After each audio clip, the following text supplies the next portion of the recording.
Hello, and welcome to a special bonus episode of Middle East Focus. I'm Alistair Taylor, MEI's Editor-in-Chief.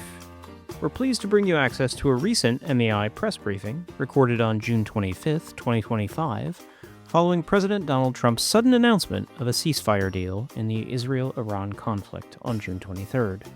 You'll hear from MEI's distinguished diplomatic and military fellows who bring decades of first-hand experience working on Iran policy and regional security issues. Their analysis offers insights into the durability of the ceasefire deal, the impact of the conflict on broader regional dynamics, and the prospects for de-escalation and renewed diplomatic talks moving forward. Let's dive right in. Well, good morning to everyone in the Western Hemisphere. Good day, good evening to everyone in the Eastern Hemisphere. And welcome to another Middle East Institute briefing on the now finished, hopefully, war between Israel and Iran. I'm Ken Pollack. I am the Vice President for Policy at MEI. We've got another fantastic group of speakers for you today. A reminder that we are on the record today. You're welcome to quote this special briefing.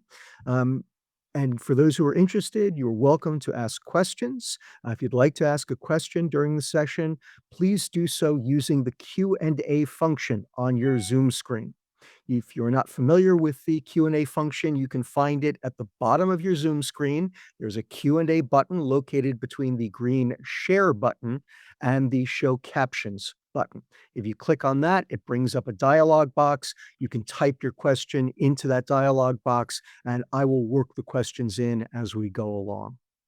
As I said, we have a fantastic group of speakers today. We've got a new reality in the Middle East. It looks like the ceasefire, at least so far, is holding. And so we wanted to bring in the right mix of experts to deal with the situation as it exists today. I think you all know I'm not one for long introductions, so I'll simply say that I am joined by Vice Admiral Kevin Donegan. Kid is a MEI Distinguished Military Fellow. He has a long and distinguished military career, including as the commander of the U.S. Fifth Fleet, the naval component of U.S. Central Command, and he's currently in Bahrain, where he was including for the Iranian retaliatory strikes. Alan Eyre is a MEI Distinguished Diplomatic Fellow. He is a longtime State Department hand and a former negotiator with the Iranians, and brought Alan on to tackle exactly that issue as we transition over to the diplomatic piece of all of this. And finally, my colleague Paul Salem, who is the former president of MEI, now a scholar, a senior fellow with MEI, mostly located in Beirut, but currently he is on assignment in South Africa. To all of you, welcome. It's wonderful to have all of you. Again, we've got a new reality, and there are different pieces that we need to talk about at this point in time. I'd like each of you to take just 7 or 8 minutes and give us some opening remarks, how you're thinking about the situation as it is right now, especially given your particular areas of expertise. Kid, why don't you start us off? Obviously, everybody is dying to make sense or to figure out and make sense of what happened during the course of this war. What's your sense, and where do we stand on the military piece of things now? Well, thanks, Ken. Always great to be involved with a great group of fellows here at MEI in a very difficult situation. So the first thing I'll say about the military thing that's going on is, well, we have a ceasefire, and it appears to have taken hold. Initially a rocky start, but that puts you in a unique place. It presents opportunity, and as one of my old mentors always told me, if you have one day of peace, that's something to build on, right? So one day, 1 hour, whatever, you just try to expand on that. Now, it's not complete peace in the Middle East. There's other issues and things going on, but in terms of this conflict, at least for the moment, we have a ceasefire that can be taken advantage of. So let me tackle the question that seems to have a tremendous amount of press attention and people's attention, and because it's a natural one, and that is related to the battle damage assessment at Fort Doe. Just to get that out of the way, and then I have, I think, some one other meaty thing that I'll talk about before I turn it back over. But in terms of battle damage assessment, first of all, it's as a military person, it's egregious to have a top secret document leaked in any way, shape, or form. And it's even worse when it's leaked in the middle of an event of such significance that's ongoing. It just adds complexity across the spectrum for all parties that aren't necessary to have been added. So I hope they sort out how that happened and potentially stop that things from happening. Because, and then if you were to have a leak of any kind of some classified document, probably the worst thing you'd want leaked is a preliminary assessment, because in something as complex as the operation against Fordo or against a nuclear program like Iran's, you can imagine how complex that is. And so with that complexity, an initial assessment to determine things like what's the state of the things that are underground in Fordo, buried 80 meters deep, and have some kind of sense of fidelity on what happened to that equipment or how well it's working, not working, what was there, what wasn't there. Think about the enormity of sorting that out. It's not like looking at the satellite imagery and then going, oh, okay, yeah, that building is destroyed. Those are, even those are difficult, by the way. I've looked at many satellite PDA pictures and thought one thing and found out later another, because building could be destroyed, but then you find out actually the capability was over there 10 meters to the left or right. So the complexity there. Then when you look at things like Natanz, what's buried under there? What's the state of contamination of what's buried? Could they even get in there because of the contaminations? So now you think about the United States, the Israelis, and their penetration of intelligence, and you have to fuse all this together to get a sense of what's going on. And add one more layer to that. No one should think that with that level of focus on those particular sites, that our intelligence organizations don't have a handle on what went where. So there are known knowns and there's known unknowns. So I just wanted to say the complexity. So now my assessment, based on all that I've seen and heard, I would say that you have to look at Iranian's entire nuclear program as just that, a program. And I'd say the program that existed before has been destroyed. Now, are there elements, specific elements of it across and these elements include leadership, they include scientists, they include equipment, they include manufacturing processes, and then tying that all together. So are there elements of that and the actual uranium itself? So are there elements of that exist? Absolutely there are. But then the ability to pull that together isn't anything like what it was before this started, because of all that was lost, right? And don't underestimate the significance of the people and leaders that were involved in pulling this together and their knowledge that they had, and what that means. So the ability to reconstruct that over time is a very difficult thing to make, because you don't know the impact of all those things yet. It will take significant amount of time to figure it out. So what will that mean? That means those things that are left are what the Iranians will negotiate with when they go to the table. I'll let someone else talk here about the negotiations, and they're going to negotiate hard to keep those things, whatever it is that's left. And we'll start to get a hint of that very early when we see on the front end of this what they let the international agencies that look at nuclear stuff are allowed to see or not see, or they start telling us what they say is somewhere when we already know different. So it'll become very apparent. So hopefully that kind of gets at the BDA piece. So this will take time to actually have an assessment on all of the above, and it's complex. But the process that existed before, this nuclear program that they had before, it's been destroyed. Set elements of that have some different level of existence, most likely, and we probably have a good handle on some of that, and others will take significant time for us to figure it out, or maybe we know. I'm not sure. So that takes us to the next stage in terms of the military. So where are we? We all know that when there's a ceasefire, how long those lasts are interesting. What's different here, though, is it's not like you can have a low-level person launch a ballistic missile at another, or launch an airplane that needs to refuel 3 times to get somewhere. So the odds of a rogue actor breaking the ceasefire in an event like this are less likely. That doesn't mean the more strategic decision makers won't decide that they don't like what someone did and reignite it, but there's significant pressure to get to the table, and I have a sense that they will. The question that's going to then come up is going to be, what are they going to negotiate about?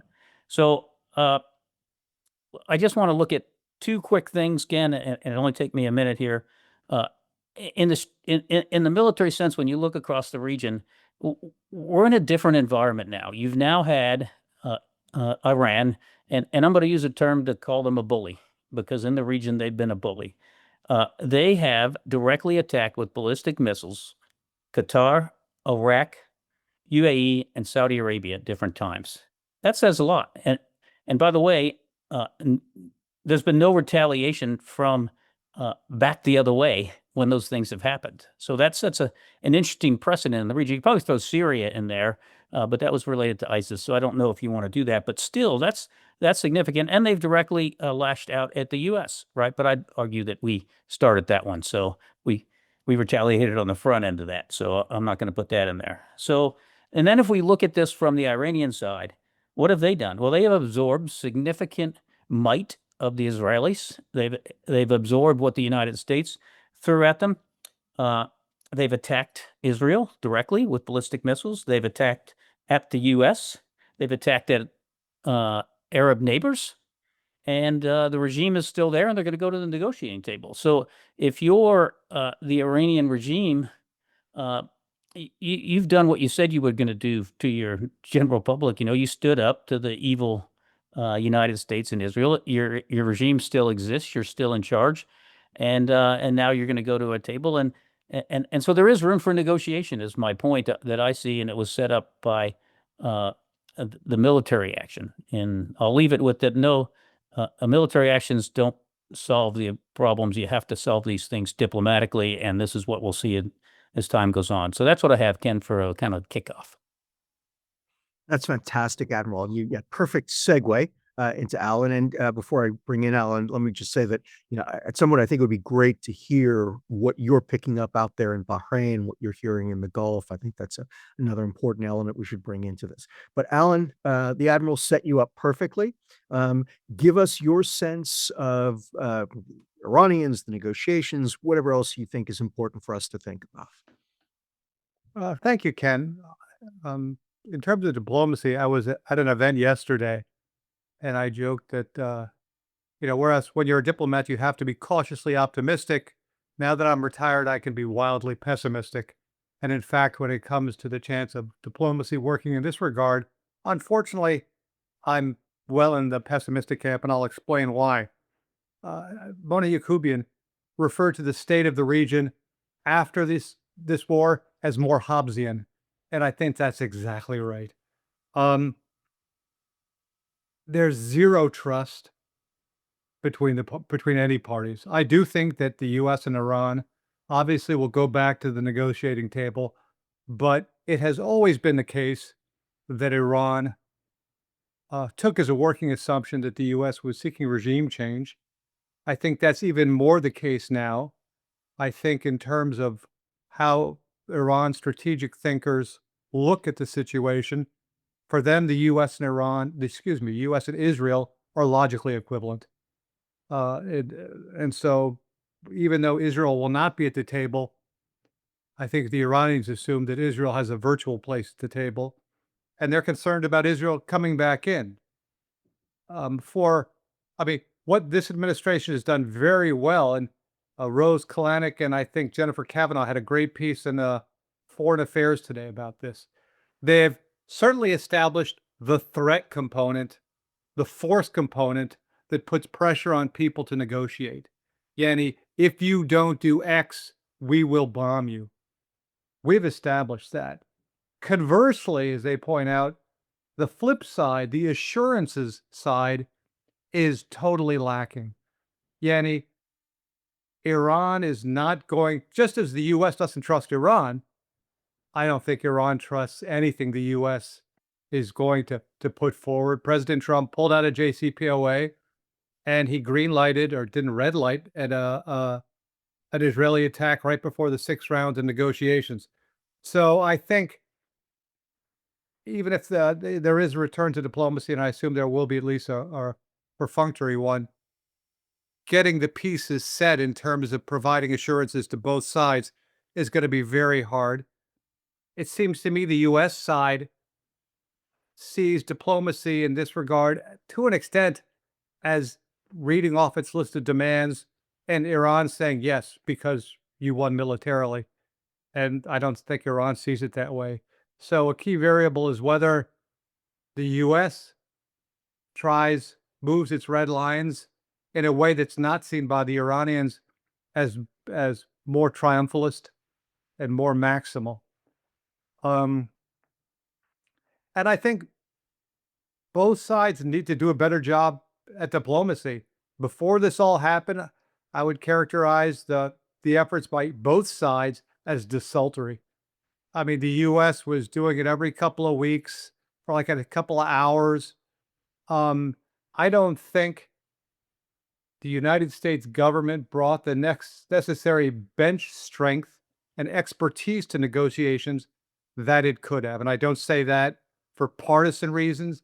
I just think that regardless of how good a negotiator Steve Witkoff is, I don't think he had enough firepower diplomatically to give a good faith effort for a diplomatic solution, even if even if we were focused on that.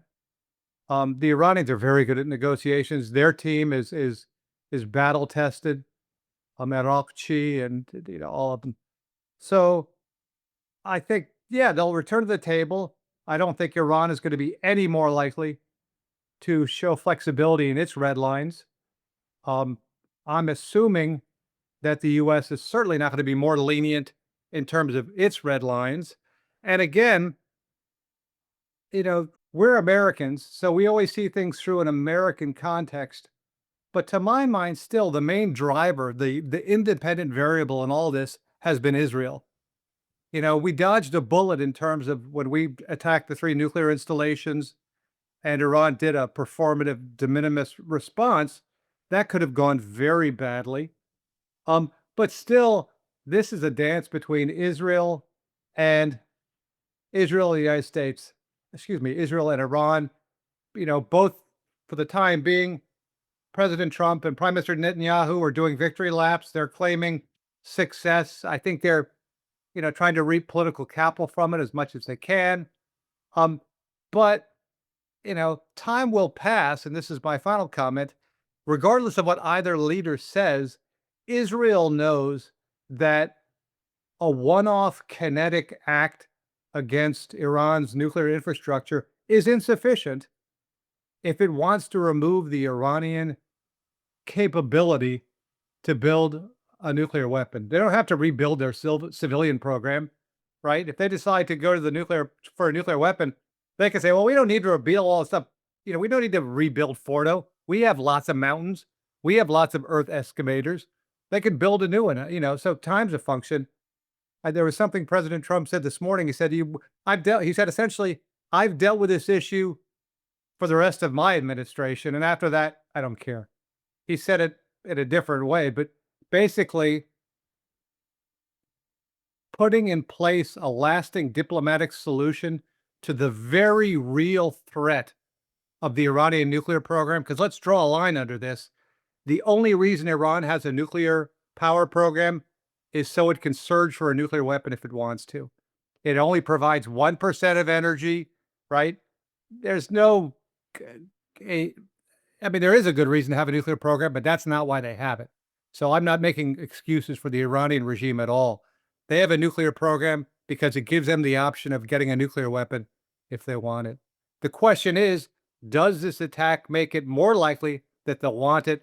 And as Bob Einhorn said in that New York Times piece yesterday, I think that's the case. I think we're more at risk now. And to close off with the same Hobbesian comment, I think the international anti-proliferation regime is so much more weaker than it is today than it was a week or so ago, because we've shown there's no correlation between expert assessment and military action. Israel didn't do this because Iran this wasn't a preemptive attack, right? So, and even though the U.S. intelligence community said to President Trump, we have no evidence Iran is moving toward a weapon, he didn't believe it. So the correlation between intelligence and policy, it's been severed before in the past, but it's severed again. With that, I'll close my initial comments. Great. Thank you, Alan. All right, Paul, over to you.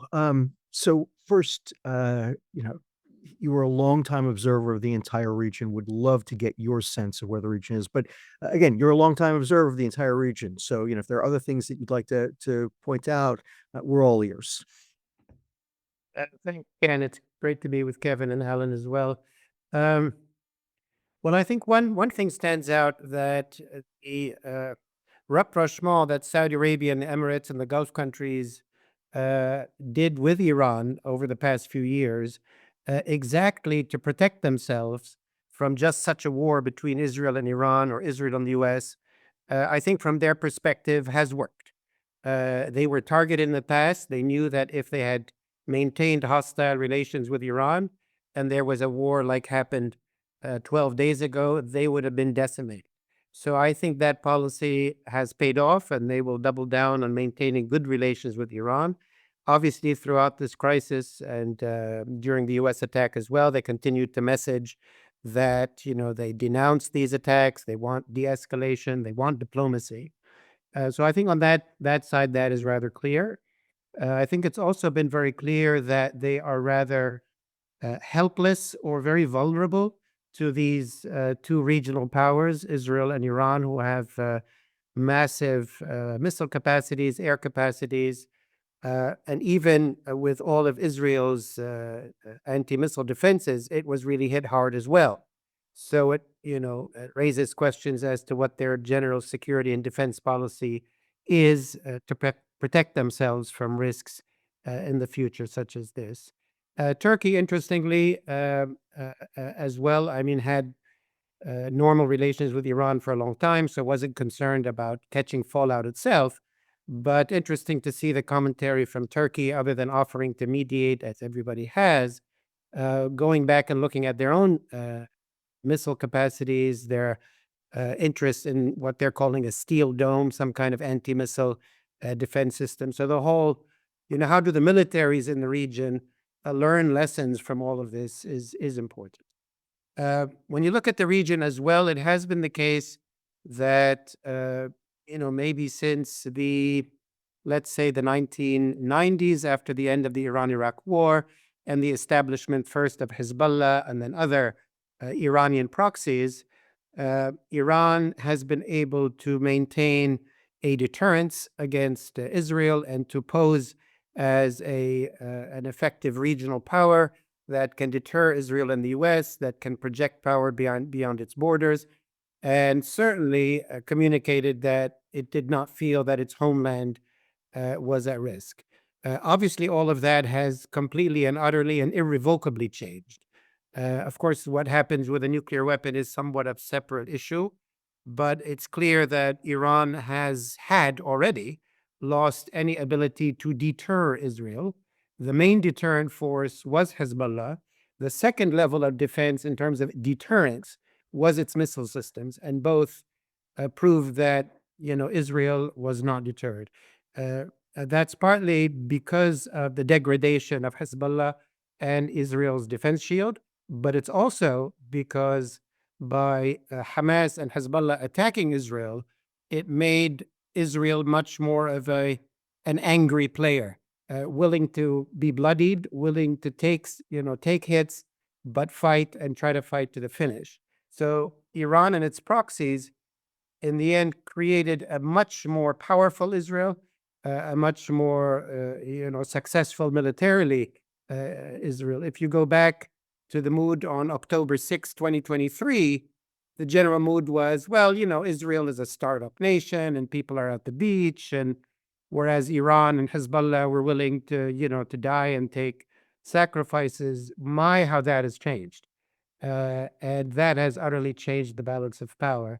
So also when you look at the region, Israel is the hegemon. There is no longer any doubt. Now, how does a hegemon translate that into political gains? That's a different question. The U.S. was a hegemon for a while and certainly didn't get much out of it. But there's no longer any doubt that Israel can do militarily pretty much what it wants. And that gets me a bit to what might the readings be going forward. We have a ceasefire. My and some of the readings is, how much of a ceasefire is this? I know President Trump is insisting that it be a clean ceasefire because he needs to message that back home. Prime Minister Netanyahu is in a very different position. He wants to maintain that it's not an equal ceasefire. He wants to maintain that he and Israel maintains air superiority over Iranian skies. Yes, it's distant and it's far, as Admiral Donegan said, but like the ceasefire in Lebanon, Israel made it a point to make it very clear that this is really a one-sided ceasefire. And if we see something worth going after, regardless of what the U.S. says, we're going to do it. And so what kind of ceasefire will this prove to be in the weeks ahead? Will Israel pinprick and, go after targets, scientists, other bases and so on? We have to see. And then how long will it last and what happens afterwards? I think that very much depends on what Alan was talking about. Yes, the Iranians will come to the table, but I share his view that, coming to the table is one thing. Getting to an agreement is something very different. And I don't think there's much illusion in the region that Iran is suddenly going to come and accede to demands which will be now more maximalist than they were 2 weeks ago. And I don't think that's something the Iranians will agree to. So really, when we're looking at where will we be, in August, September, October, you have the deadline of the snapback sanctions and all of that. There's a lot of worry down the road. And I think sort of to conclude that, if you step back from something very significant, that the balance of power has changed. Iran is not able to deter. Iran is not even able to defend its homeland. However, having said that, three other things. One, Iran is a fighting regime. They love the fight. They're primed for fighting. They can take blows and keep going. Now, Israel is sort of the same. They can take blows and keep going. They never had a nuclear weapon, so they had a nuclear program. So you can't say that they've lost they didn't have a nuclear weapon. They didn't use a nuclear weapon. So in a way, there's some aspects of the power distribution that have not fundamentally changed. A number of their proxies are weaker, but they still have most of those proxies. The Houthis are no weaker than they were. Hashid in Iraq is no weaker than it was. Hezbollah survives, but weaker, but it's there. The main flip probably was in Syria, and that's very significant. So it's still a very mixed picture in the region. And if you kind of zoom out to where we've been from October 7, 2023 till now, and you look at the 3 or 4 problem sets from within the region, you look at the Israel-Palestine problem set, that's worse than it was, 2 years ago. It's no closer to a resolution. I think if you look at the Levant, it is a positive outcome, potentially positive change in Syria, potentially positive change in Lebanon. That's a real potential flip. That's a real potential gain. No real change, in the Iraq kind of area. And vis-a-vis Iran, I would say it's a mixed bag. But I would also say that I don't think Israel is going to let its military advantage go to waste. And I would expect if there's no real major agreement or concessions from Iran, I think Israel will be back on the warpath soon, as it has been in Lebanon, and might convince elements of the Trump administration that, look, you tried. It's nice to try a negotiation, but this, we have to keep going. And I do think now the conjecture or the appetite for regime degradation, and which might eventually get into discussions not of regime change as a push button thing, but if this regime is not going to cooperate, I think the Israelis and some probably in the US might say, well, then they have to be further degraded and pushed towards some eventual change. It's no doubt that the regime is now extremely vulnerable over the long term. If it doesn't come to a deal and it continues to be battered, 4 or 5 years down the road, will it still be there? I'm not sure. I kind of liken it a bit to Saddam after, Kuwait, or Bashar al-Assad after 2012, 2013. They might last 5, 10 years, but I think they're on a downward streak. I'll end there. A lot of conjecture. Thanks, Ken. Okay, that's great, Paul. I think it's a very nice tour d'horizon, a great start to the conversation. Right. Hey, maybe I said one thing to the region piece since I'm here in the Middle East and was here through this U.S. attack and beyond. The mood here, as much as Alan was pessimistic when he was talking about where he had to stand in his current position, the mood here, if you're an Arab nation, is different. It's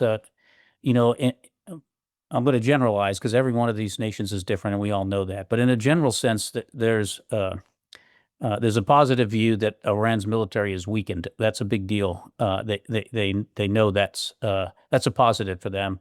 And the other piece is they're the biggest thing that they saw that was a problem, of course, is the nuclear issue and Iran's having uranium enriched it over what's needed for commercial use and they believed, that Iran eventually was going to do something with that. When or how, who knows? But having that on the world stage and talked about in the way that it is, so it's not just here a regional problem, that it's understood and brought to light, and have other nations, both Israel and the United States, move towards reducing that threat to them. They see that as a very positive thing too. Just wanted to throw those things out here. The other thing that you saw was significant in my mind, at least what was publicly put out there, of communication amongst the Arab countries. And you saw even the leader of Saudi Arabia, MBS, communicating with the Emir in Qatar directly about as things were coming to that ceasefire point. So that was also interesting. It forced I don't know if it forced it, but those kind of communications were going on, and I would say that prior to that wasn't going to be the standard phone call either, and would be making to each other. That's great, Kit. And don't go anywhere because we've got a whole bunch of questions that I want to put to you. So, as you and as Alan, as Paul all pointed out, the war, we've got a ceasefire, but that doesn't necessarily mean the military operations have ceased. As you guys have pointed out, Israel has incentives to restart military operations if they see Iran rearming as a way of putting pressure on Iran in the negotiations themselves, or if they believe that the negotiations may break down, right? So this is a very tentative ceasefire at the moment. And a number of the questions that we're getting are really about what the U.S. military ought to be doing, posturing itself, concerned about. So let me put the question to you this way. Imagine that you were back in your old stomping ground you are back in your old stomping ground in Bahrain, but imagine you're the Fifth Fleet commander again, or if you prefer, imagine you're the CENTCOM commander.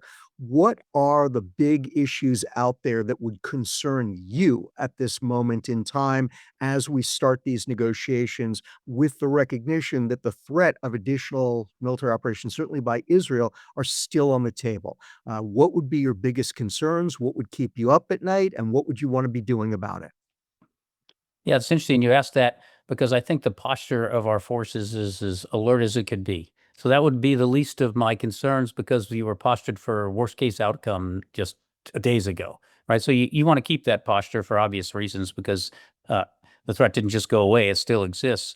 But it's not likely now that U.S. Retaliation against the U.S. The bigger issue is going to be your relationships with your partners and in the region, and assuring them, of how the U.S. is going to interact with them in the future. I mean, I'd say that's probably going to be, you're going to put force protection number one, and then number two, posturing yourself to be able to do whatever the president wants you to do. But it looks like, he's giving a lot of clear indications that he doesn't want to jump in right now. So now you're going to look at, you can't assume that we can then also give up our help in defending Israel, meaning if Israel to be attacked again. But I look at the greatest likelihood of this ceasefire being broken in the way that maybe the Israelis are looking at it, and that's the Israelis doing something because they see, because as you can imagine, their intelligence agencies and organizations are laser focused on BDA, understanding the success they've had, understanding the success they have in areas maybe they haven't had.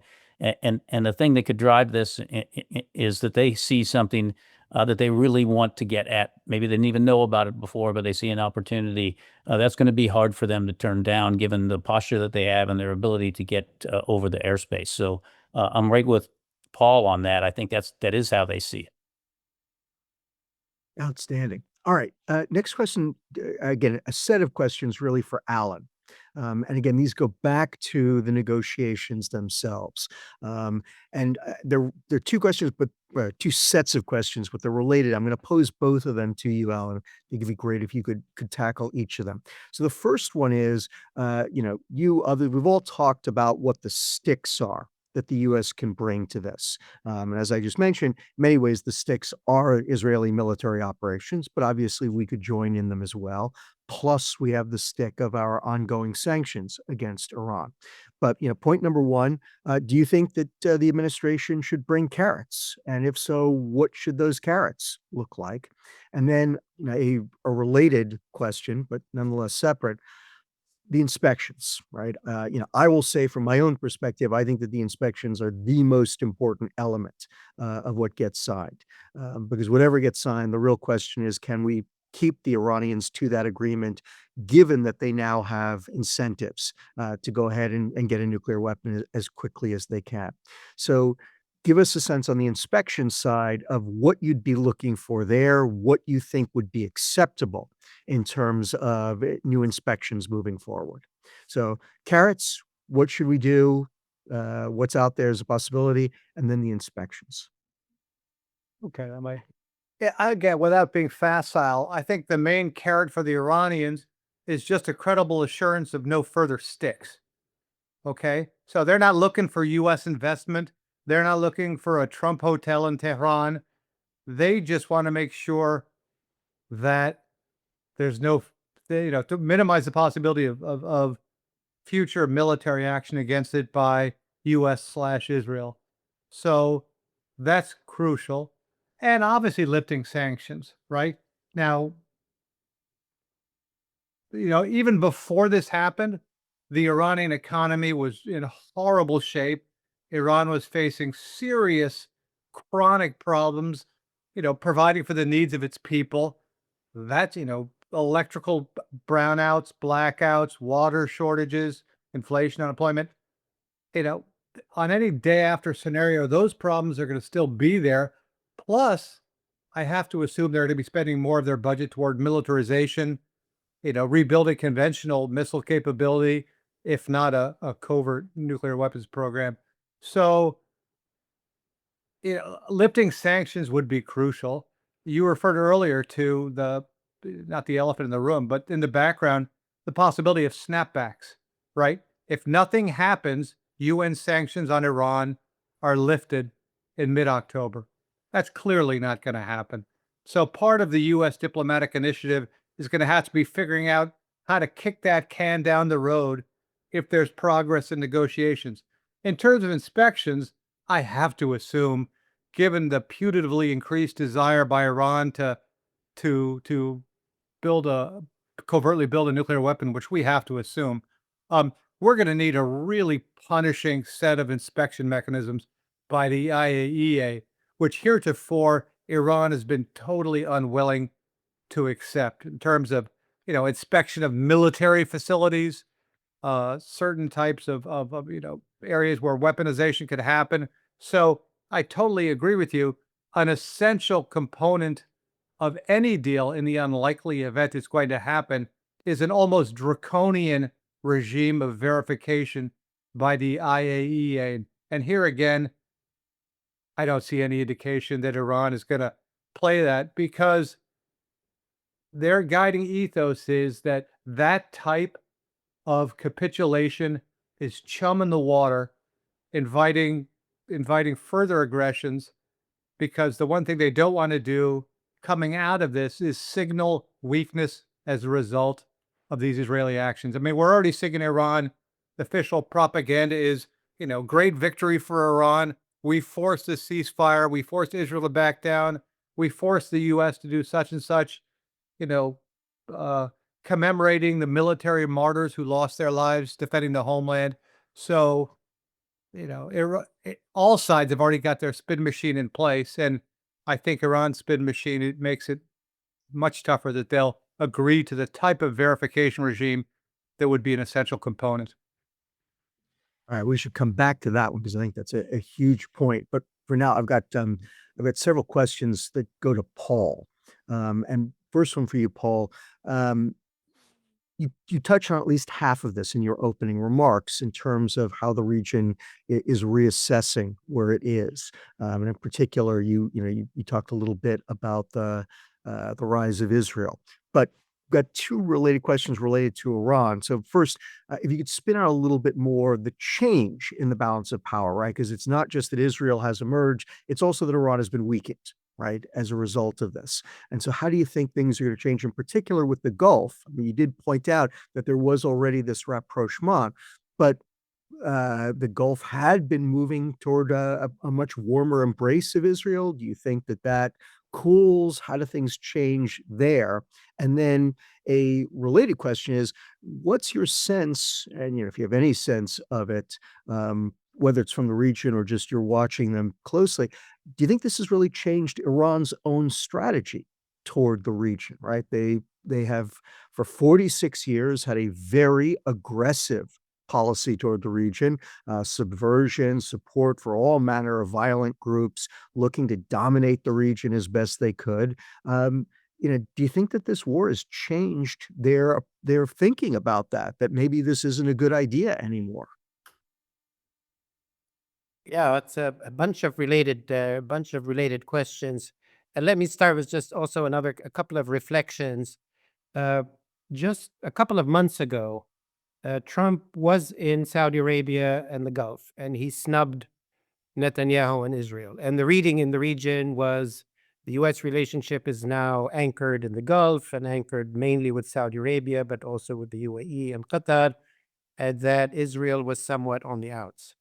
That was kind of, I would say, confirmed, at least while Trump was negotiating with Iran for those 8 weeks. And it seemed like that pattern was continuing, since obviously Prime Minister Netanyahu was very upset about that. It was also the perspective that Donald Trump was the dominant figure in the relationship with Prime Minister Netanyahu. Unlike President Biden, Trump was the alpha male and was calling the shots. He had sort of forced Netanyahu to a ceasefire in Gaza, ceasefire in Lebanon. He called off attacks on Iran, as we recall. That's what Netanyahu wanted to do early on. I think what has changed among the many things is that I think Prime Minister Netanyahu has gotten back into the driver's seat and ended up dictating U.S. policy, short-circuiting Trump's attempt at negotiation, launching a unilateral war, and effectively cornering, I wouldn't say forcing, but putting the U.S. in such a position that we've gone this far, you've got to do the rest.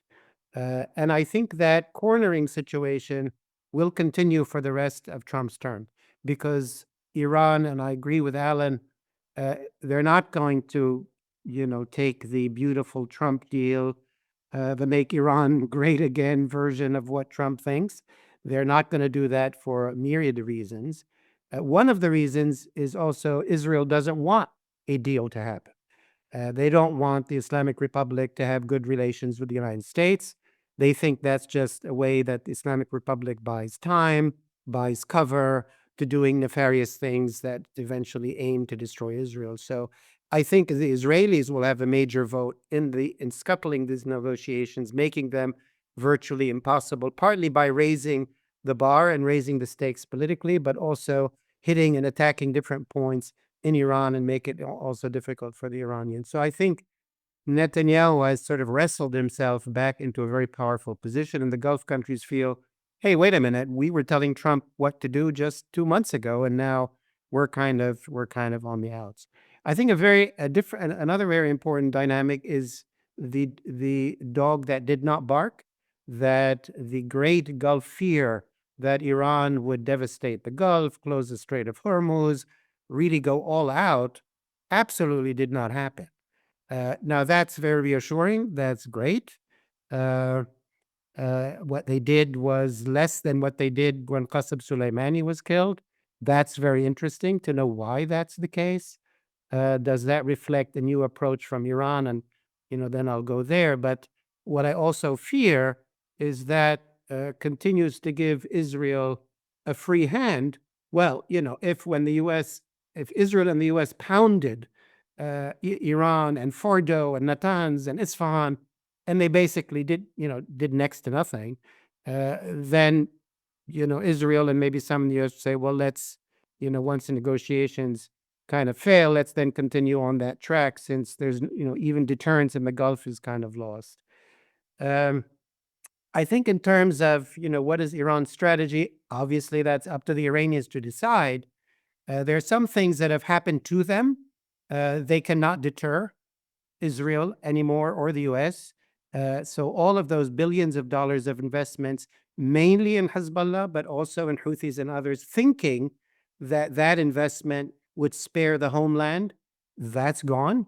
That cannot be rebuilt. So how do they interpret that? Also, they cannot defend Iran. And I don't think Israel is going to allow them any pathway to rebuild a defense of Iran unless there is the great, beautiful deal with Trump. So I think they've lost that indefinitely as well. That leaves them with the tool sets that they still have. And that's what I sort of remarked, earlier in my comments, and obviously saying that all of this is a decisions they will make. We don't know what they're going to say, but I doubt that they will give up the measly tools that they have left. One could imagine they would give them up if they trusted the American side, or even if that's the way they wanted to play ball. They want to give up these proxies in exchange for a great deal with the United States, which will get them a great future. But I see nothing in their ideology, their political situation domestically, the rhetoric coming out of it, that would indicate what might be a logical deal, give up the Houthis and Hezbollah and others in exchange for great benefits. I just don't see that happening. So what I do expect is they're going to continue to invest in the Houthis and Hezbollah and the Hashd and Hamas to the extent that they can.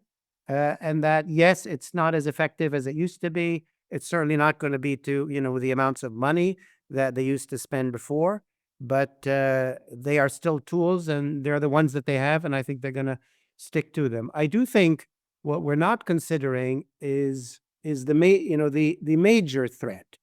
For every Middle Eastern government, your main enemy or the main threat is your own people. I mean, regimes really have only fallen when something's happened domestically. And it's obviously hard to predict what's going to happen, but 40 plus years into this regime, which at least for a while it could claim it kept the homeland safe, after the Iran-Iraq war. Yes, the investments abroad weren't popular, but they kept the homeland safe. Iran was a major regional power, dominated 4 Arab capitals, had Israel cowed, had the U.S. cowed. All of that is gone. The homeland has been attacked. It will be attacked again. All that rhetoric is no longer is making sense. I mean, yes, they have spin doctors and spin machines. So does Hezbollah. So does everybody on this planet. But people don't live on spin alone. And the war has come to Tehran. And I know the appetites domestically, I think a lot of domestic players and regional, regions of Iran probably smell weakness, and that smell is correct. They are greatly weakened. And I also imagine the Mossad and other agencies, beyond what they've infiltrated, militarily, certainly are eyeing different actors either inside the regime that might stage an internal coup and take the regime in a different direction, or in the longer term, encourage domestic players to gradually weaken and, one day move against the regime. Is that a good thing? Maybe not. It might be, a failed state like many countries in the region. That's not necessarily a good thing. But this regime has really very few friends, and it's not doing well. Thank you, Paul. Okay, we've got about 10 minutes. I'd like to squeeze in another round of questions to each of you.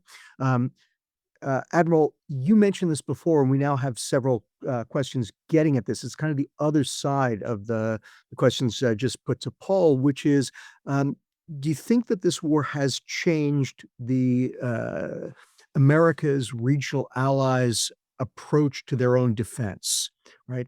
Has it suddenly given them a sense that, yeah, we got to get on the ball because we don't want to be part of this. We don't want to be subjected to it. Has it pushed them in the opposite direction? Led them to think that, we really don't need to do this because the Iranians are defanged. Maybe the Israelis don't care about us. But, as I said, you mentioned this in your opening remarks, and we've had a number of people pick up on the questions. How do you think it affects Arab defense thinking moving forward? Well, I don't want to speak for any of those nations directly, but this is what I would assess as a possibility that can happen here, or may even be happening behind the scenes. I don't know. But what we just saw is this confrontation, this conflict, and it went Israel and it went Iran and it had the U.S. in it, and the rest were sidelines, right? And even the defense of some of those nations wasn't where it would need to be if they were to be attacked, if it weren't for the U.S. that were in some of the places that they were at. So that's not lost on my sense on this administration that's putting significant pressure on NATO nations to give more, right, to the defense for themselves. My sense is that it's likely the plan of this administration to do the same thing with the Arab nations, and it's not a function for some of them, in terms of dollars. It's for them to do a couple things. One is to get with what they have, not only to be able to defend, but potentially be able to deter, right? And to be able to deter, you have to have a capability to do not everything the Israelis did, but actually to get at the problem that's hurting you, right? In other words, you need a capability there. And most importantly, you need to be integrated with your other Arab partners, because your power that you can pull together and the money that's spent on it far exceeds what the Iranians put into their budget. So the case isn't, hey, you're not spending enough on defense. It's you're not getting out of what you're spending, what you're putting into it. You're spending lots of money. You have all these tools. It's time to accelerate both two things. One, for Saudi's case, it's for forming their defense so it's much more effective, and the second is for the region to play together with each other and potentially even Israel in it, so that they can not only better defend themselves, but also as part of that defense they can be a deterrent, right, to further action that the Iranians can take. So you're not just sitting there if the Iranians decide, and you're an Arab nation, and then you have to figure out how you're going to blunt a bunch of missiles that come at you without a counter proposal to that. So that's how I would hope they're looking at it, to be honest, because we've all wanted that, right? We wanted Arab defense by Arabs, but for a bit more, you want also Arab deterrence, right, against future things, and that's going to require an integration amongst the Arab partners, which I think the U.S. would be happy to lead, and in terms of helping to get there. And potentially, potentially in the future, Israel and Abraham Accords type things could make that part of it. But I think we're a ways from that, even as close as we were to getting to expanding the Abraham Accords before. Maybe we can get back that way. But those two outcomes are what I'd be looking for, Ken, and hopefully that's the lens that. I mean, this is an eye opener. The power that's been able to fly over those countries. I would think you're looking hard at your defense, and I would think that this current administration is probably going to make that part of, hey, we can't be your guarantor of security ad infinitum. Great stuff, kid. All right, Alan, I'm going to do the same thing, ask you a really unfair question because it's big and it's hard, and we don't have all that much time to answer it in. There are a lot of folks in the questions more or less asking you to lay odds on, what happens in the negotiations. Do we actually get a meaningful deal that keeps Iran from getting nuclear weapons, or do the Iranians go ahead and go for that nuclear weapon capability? And detonate something at some point in the not too distant future. You're welcome to lay your own odds on that. But maybe another way to handle it would be, what do you think will be the key questions, the key issues that are likely to decide which outcome we end up with? I'm perfectly comfortable giving odds. It's not like I have to pay off if I'm wrong. I would say the odds are less than 20% that the two sides will come to a diplomatic solution, maybe like 15%, 15 to 20, diplomatic solution that credibly takes away the threat of an Iranian nuclear weapon. Okay. And again, as my colleagues on the panel today have said, the key driver is not the US, it's Israel. Because regardless of what the United States wishes, and again, unfortunately, I have to refer to, I think, the lack of sustained attention, the sort of ADHD attention span of the current administration that I think might prevent it from dedicating sufficient attention, time, and resources to optimally address this issue. Okay. But even if we do, even if we make this priority number one, uh, then again, as others have said, it's all Israel's battle damage assessment. You know, when Netanyahu was Prime Minister Netanyahu was speaking, he said, we want to get rid of Iran's nuclear program, missile program, axis of terror.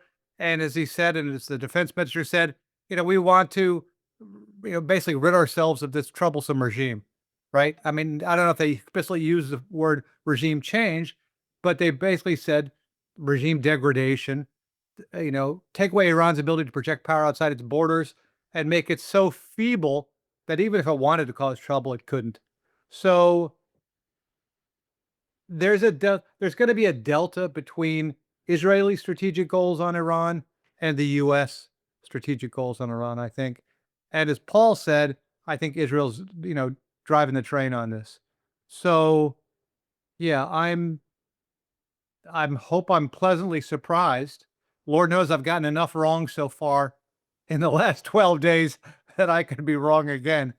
But I think the prospects for successful diplomacy are slim. And again, just to draw a line through it, because I don't think Iran trusts anything the U.S. says. And I think rightly so, the U.S.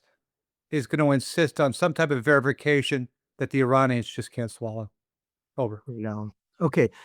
Paul, I want to end on this note because, again, we've got several questions about this, and I think they're perfect for you and perfect to end on, which is, do you think that the war has created more of an opportunity to resolve the issues both with Gaza and with Lebanon moving forward?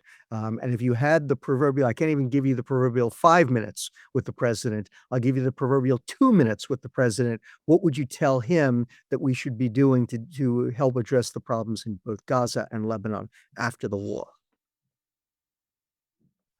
I don't think the problem set with Gaza has really moved as a result of this war. And I would say, the short version is I don't think Prime Minister Netanyahu, especially a victorious and empowered Prime Minister Netanyahu, can bring home a deal that would, end the war in Gaza, find a pathway on the West Bank, normalize with Saudi Arabia, and really, even from an Israeli perspective, get Israel where it needs to be, a more sustainable, stable situation in Gaza and the West Bank with the Arab countries in a secure and normalized situation. I don't think there's a pathway that Netanyahu can take, and it's not helped or hindered by what happened in Iran, other than Netanyahu has proven that he is the boss. It wasn't even, we thought it was Trump for a while. I think that's not the case. I think it makes, Lebanon is a different issue. The situation is much more positive there. But I think Hezbollah will continue to be urged by the IRGC not to give up its weapons, to be as troublesome as it can. Why should Iran give it up, since it's not going to get to some great deal with the Americans whom they don't trust? And while the Lebanese state and the army is proceeding with disarming Hezbollah in the points south of the Litani, Israel is not making it any easier. If anything, it is helping Hezbollah in Lebanon by continuing to occupy 5 points inside Lebanon, by bombing every other day, and making it clear to everybody in Lebanon that no, the Lebanese state cannot bring security to Lebanon. And so Hezbollah says, you see, the state can't do it, so we've got to keep our arms. So unfortunately, while the situation in Lebanon is way better than it is, obviously nothing to compare with Gaza, but I don't think Prime Minister Netanyahu can bring it home. He's done a lot of things that have changed the Middle East, some terrible ways, some very good ways. And I will end by saying, since we are talking about, the situation in Iran as an ending point, Israel is at war with Iran. This is not, I mean, it's a ceasefire, something, Trump likes to call it peace. We are at war. It's a little bit of a lull.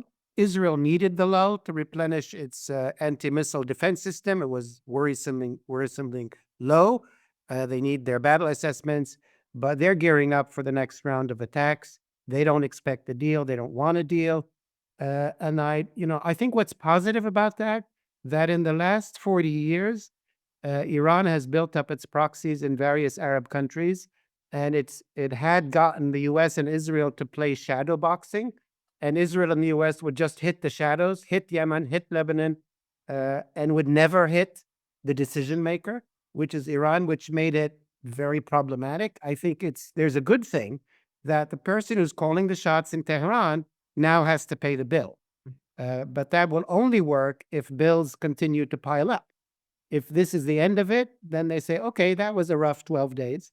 But if this is behind them, then we don't have a path forward. I think that's what the Israelis are thinking, and I would say that's not far from the logic that they would need to follow. Terrific. Well, thank you, all three of you. And this has been a fantastic conversation. Obviously, lots more to be said, but I think that you've helped all of us start to understand the situation now and where we're headed in the future.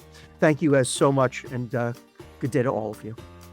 We hope you enjoyed this bonus episode of Middle East Focus. For more such content, subscribe to this feed. Regular episodes, co-hosted by Alistair Taylor and me, Matthew Chekai, are posted every Thursday.